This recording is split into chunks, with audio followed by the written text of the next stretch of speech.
السلام علیکم ورحمۃ اللہ وبرکاتہ۔ آج ہم العربیۃ للطالبین حصہ اول درجہ اولی میں پڑھائی جانے والی کتاب کے سبق نمبر 1 کے اندر آنے والا 5واں مکالمہ پڑھیں گے۔ اس مکالمے کا انداز یہ ہے کہ ایک دوست نے دوسرے دوست کو کال کی۔ اب جب کال آتی ہے تو ان نون نمبر ہو، نمبر آپ کے پاس سیو نہ ہو، تو آپ اس سے اس کا نام پوچھتے ہیں، اور جب آپ نام پوچھتے ہیں اور آپ کی وہ پہچان کا نکلے تو پھر آپ اس سے اس کا حال چال پوچھتے ہیں، اور اس کو ساتھ اور بھی جو ہے نا جو بھی دوستانہ گفتگو ہوتی ہے وہ کی جاتی ہے۔ اب اگر ہمیں کوئی کال کرتا ہے، ان نون نمبر ہوتا ہے، اور ہم اس سے پوچھنا چاہتے ہیں کہ تو کال کرنے والا تو کون ہے، تو کس انداز میں ہم اس کے ساتھ کال پر گفتگو کریں گے وہ اس مکالمے کے اندر ہم سیکھیں گے۔ توجہ کرنی ہے، الفاظ کافی زیادہ نئے ہیں تو یہ ووکیبلری بھی ہمارے پاس جمع ہو جائے گی اگر ہم توجہ کریں گے۔ سبق شروع کرتے ہیں۔ السلام علیکم، تمہارے اوپر سلامتی ہو۔ کال آئی جب، وعلیکم السلام، اور تمہارے اوپر بھی سلامتی ہو۔ من المتصل، کال کون کر رہا ہے یا فون کون کر رہا ہے۔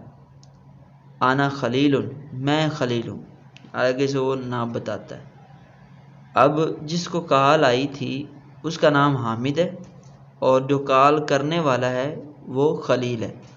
اب یہ آپس میں جب ان کی جان پہچان ہوئی تو اب جو ہے آگے یہ کیسے گفتگو کرتے ہیں۔ کیفا حالوکا یا حامدو، اے حامد آپ کے حال کیسے ہیں، آپ کی طبیعت کیسی ہے۔ حامد آگے سے جواب دیتا ہے الحمدللہ، اللہ کا شکر ہے۔ وکیف انت، اور آپ کیسے ہیں۔ خلیل کہتا ہے الحمدللہ، اللہ کا شکر ہے۔ انا بخیر، میں ٹھیک ہوں۔ کنتو اود، میں چاہتا ہوں۔ یہ ودا یودو متکلم کا ہے، اود چاہت کا معنی دیتا ہے۔ میں چاہتا ہوں ان ازورا کا، کہ میں آپ کی زیارت کروں، یعنی میں آپ سے ملنا چاہتا ہوں۔ حامد کہتا ہے اہلا و سہلا، خوش آمدید، ویلکم۔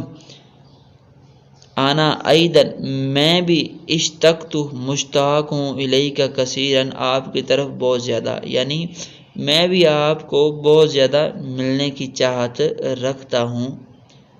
حل یناسب کا، کیا آپ کے لیے مناسب ہے، ان نتقابل، کہ ہم ملیں، غدن، صبح ناشتے پر۔ خلیل کہتا ہے نعم، جی ہاں، مناسب ہے، تمام ٹھیک ہو گیا۔ حامد کہتا ہے اذن، جب پھر، سانتظرو کا، ان قریب میں انتظار کروں گا تمہارا، علی الغداء، صبح کے ناشتے پر۔ یہاں پر سین کا لفظ استعمال کیا گیا ہے سانتظرو کا، جس وجہ سے ترجمہ بنا ہے ان قریب۔ اب آگے سے خلیل کہتا ہے لا، نہیں، لا تتعب نفسک، اپنے آپ کو تھکائیں نہیں۔ جیسے ہم کہتے ہیں یار تکلف میں نہ پڑھو، تو یہ وہ بتانا چاہ رہا ہے لا تتعب، تم نہ تھکاؤ، نفسک، اپنے آپ کو۔ حامد کہتا ہے لا تقل ھذا، ایسا تو نہ کہو، یا خلیل، اے میرے دوست، سانتظرک غدن انشاء اللہ، میں آپ کا عن قریب صبح کے ناشتے پر انتظار کروں گا اگر اللہ نے چاہا، انشاءاللہ۔ خلیل کہتا ہے حسناً، ٹھیک ہے، انشاءاللہ، اگر اللہ تعالیٰ نے چاہا۔ تو اس کے اندر الفاظ کچھ نئے ہیں اور انداز بھی کچھ نیا ہے، اور کچھ چیزیں پرانی بھی استعمال ہوئی ہیں۔ تو امید ہے آپ کو یہ سبق بھی سمجھ آیا ہوگا۔ انشاءاللہ اگلے سبق میں پھر ملاقات ہوگی، تب تک کے لیے اللہ حافظ۔